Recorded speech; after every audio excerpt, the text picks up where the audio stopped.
पिछली किस्त के अख्ताम पर हमने देखा था कि गिगातों ने उस्मान बे और उसके सिपाहियों और सल्जोकी सिपाहियों पर हमला कर दिया था और गोकतू को भी शहीद कर दिया था। अब अगली किस्त का आगाज़ भी यहीं से होता है। चाउश सब सिपाहियों को बोलता है कि जो सिपाही 5 जालिमों को मारे बगैर मरेगा, आखिरत में मेरे हाथ इसकी गर्दन पर होंगे। फिर इसके बाद वहाँ पे एक जंग शुरू हो जाती है।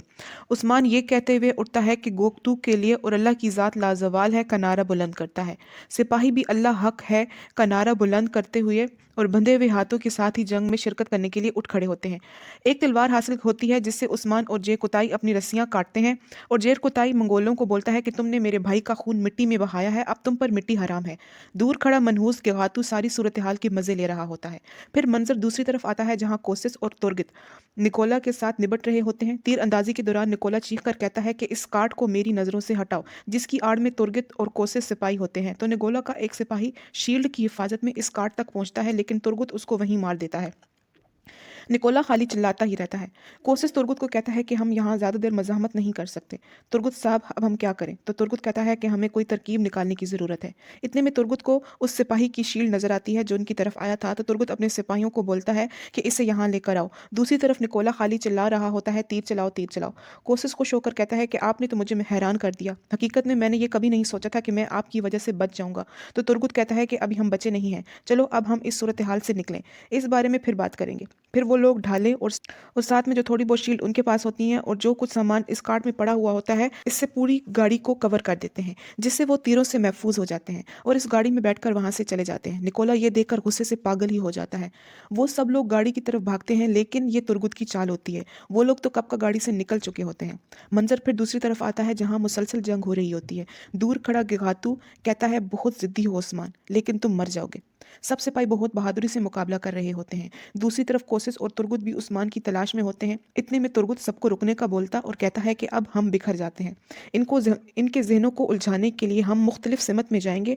थोड़ी देर के बाद हम फिर एक जगह इकट्ठे हो जाएंगे, सही सलामत इंशाल्लाह। फिर तुर्गुत कोसिस को अलग होने का बोलता। कोसिस कहता है कि मैं तुम्हारे साथ रहूंगा। तो तुर्गुत कहता है कि अभी अलग होना ज़्यादा ज़रूरी है।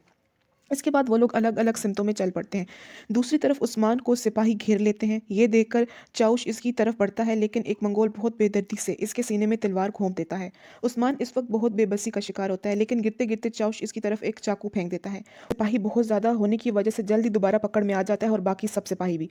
उस्मान नीचे गिरता है तो नीचे जख्मी चाउश बोलता है कि सरहदों की शेर की तरह धाड़े और बिजली की तरह चमके। फिर चाउश कलमा पड़ता है और शहीद हो जाता है। इसके बाद उस्मान बहुत तकलीफ में आ जाता है। दूसरी तरफ तुर्गुत और निकोला का आमना सामना हो जाता है, जिस पर निकोला कहता है, हमारा तो बहुत हिसाब किताब बाकी है अभी। तो तुर्गुत कहता है कि तुम बहुत बुज़दिल आदमी हो, तुम मुझसे बहुत डरते हो, तुम अकेले मेरा सामना तक नहीं कर सकते, हमेशा अपने कुत्तों के साथ आते हो। तो निकोला कहता है कि तुम एक ऐसे इंसान हो जिसे कुचल कर मैं आगे गुजर जाऊंगा। फिर ये लोग भी फिर ये इन लो, फिर इन लोगों की भी आपस में जंग शुरू हो जाती है, लेकिन तुर्गुत ज़ेर हो जाता है क्योंकि निकोला के सिपाही बहुत ज़्यादा होते हैं।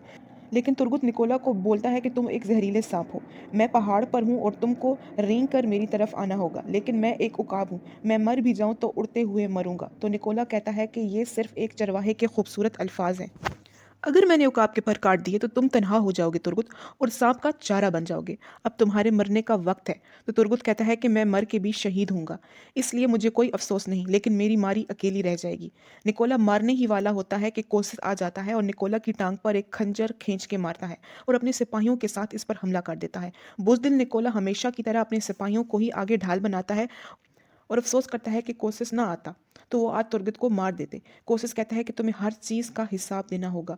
पीछे से निकोला के मजीद सिपाही भी आ जाते हैं। तुर्गत कहता है कि मैंने कहा था कि मेरे पीछे ना आना, लेकिन अच्छा हुआ कि तुम आ गए। तो कोसिस कहता है कि अगर मैं ना आता तो मारी को क्या जवाब देता। इसके बाद वो लोग वहां से निकल जाते हैं। पीछे जख्मी निकोला आर्गुस को बोलता है कि इनके पीछे जाए। दूसरी तरफ तलवारों में घिरे हुए उस्मान के पास गिगातू आता है और कहता है कि तुम जैसे अजीम सरदार को ऐसे नहीं मरना चाहिए, और वो जंग के मैदान में भी नहीं मरेगा, अब लोगों में तुम्हारा नाम भी नहीं रहेगा। फिर वह अपने आदमी को बोलता है कि ये हमारे घोड़ों के पाँव के नीचे आकर मरेगा, कोई उस्मान का सोग नहीं मनाएगा। और वो उस्मान को बोलता है कि तुमने जो जो किया तुम इसकी माफ़ी मांगोगे, अब मैं तुम्हें उर्लक खान से मिलवाऊंगा, सब जानेंगे कि गिगातू आया था।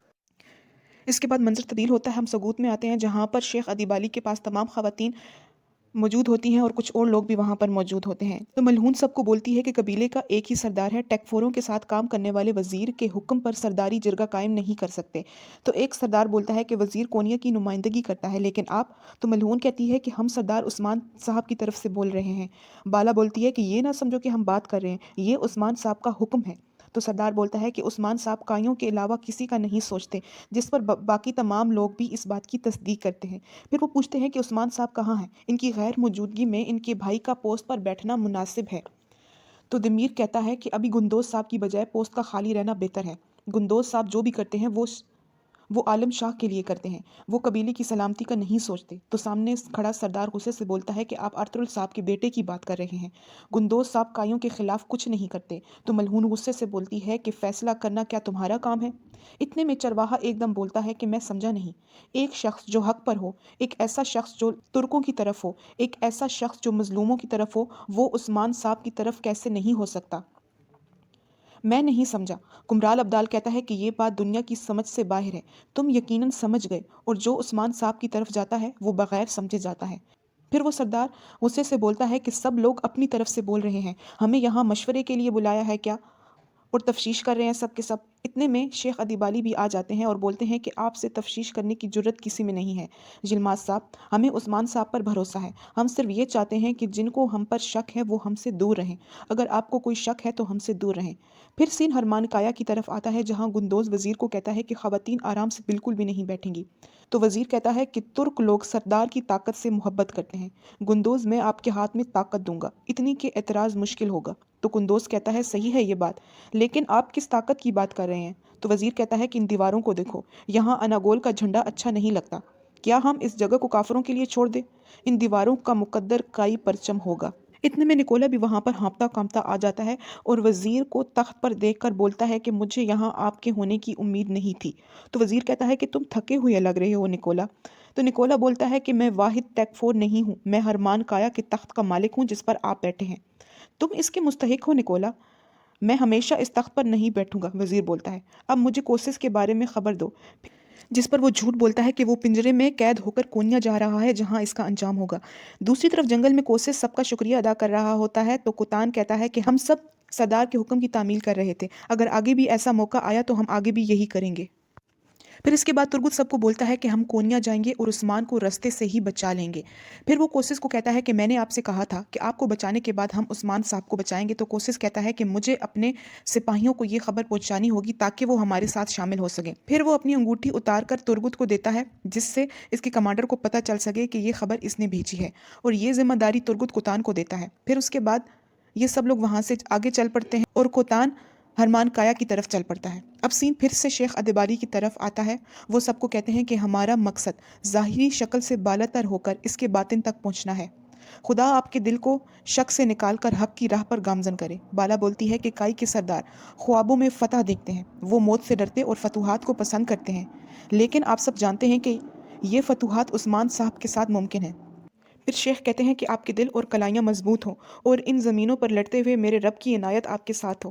اس پر وہ سب لوگ آمین بولتے ہیں، لیکن ستون کے پیچھے عثمان کا خاص آدمی فرمان چھپا ہوا یہ سب کچھ دیکھ رہا ہوتا ہے اور وہ بولتا ہے کہ یہ سب کچھ جا کے اب وہ وزیر کو بتائے گا۔ دوسری طرف گگاتو آگ کے سامنے بیٹھ کر کچھ جنتر منتر پڑھ رہا ہوتا ہے تو اس کا خاص آدمی سامنے سے آتا ہے اور اس کو بولتا ہے کہ عثمان کو قتل کرنے کے لیے لے جایا جا رہا ہے۔ تو وہ ہاتھ کے اشارے سے اس کو بولتا ہے کہ ٹھیک ہے تم جاؤ۔ پھر وہ چلاتا ہے کہ میں قسم کھاتا ہوں کہ عثمان کا خون زمین پر بہے گا۔ پھر ہم دیکھتے ہیں کہ عثمان اور سپاہیوں کو زمین پر لٹا کر باندھا ہوا ہوتا ہے اور مسلسل ان کو تکلیف دی جا رہی ہوتی ہے۔ گخاتو کا خاص آدمی بولتا ہے کہ گھوڑوں کے پاؤں تم لوگوں کے خون سے رنگین ہوں گے، اس پورے میدان میں تم لوگوں کے گوشت کی خوشبو پھیلے گی۔ تو عثمان کہتا ہے گھوڑا ترکوں کا بازو اور ان کی مراد ہے، تم نے کب دیکھا ہے کہ ہم گھوڑوں سے ڈرتے ہیں؟ یہاں تک کہ ہم نے انتہائی وحشی اور ضدی گھوڑوں کو بھی اپنے ہاتھوں میں پالا ہے۔ تو وہ بولتا ہے گخاتو کو پتہ چلے گا تو تمہاری موت اس سے بھی زیادہ خطرناک ہوگی۔ تو عثمان کہتا ہے کہ تم جیسے غداروں کا انجام سب کو معلوم ہے۔ تو وہ آدمی مسلسل جیر کتائے کے منہ پر اپنے جوتے سے مار رہا ہوتا ہے۔ عثمان ایک کہاوت بولتا ہے کہ ہم میں سے ایک مرتا ہے تو ہزاروں جیتے ہیں، لیکن تمہارا انجام بدتر ہوگا، چھوڑو اس کو کمینے کتے، چھوڑ دو۔ لیکن وہ مسلسل جیر کتائی کو مار رہا ہوتا ہے۔ عثمان جیر کتائی کو بہت ہمت دلاتا ہے۔ اتنے میں ایک آدمی آ کر بولتا ہے کہ گگاتو آ رہا ہے۔ تو وہ دوسرا آدمی بولتا ہے کہ گھوڑے تیار کرو، گگاتو کے آتے ساتھ ہی شروع کریں گے۔ پھر ہنستے ہوئے وہاں سے نکل پڑتا ہے۔ عثمان جیر کتائی سے پوچھتا ہے کہ کیا تم ٹھیک ہو؟ تو وہ بولتا ہے ہاں بھائی میں ٹھیک ہوں۔ یہ تھا پہلا پارٹ، اور دوسرا پارٹ اب سے کچھ دیر کے بعد آپ لوگوں کو مل جائے گا۔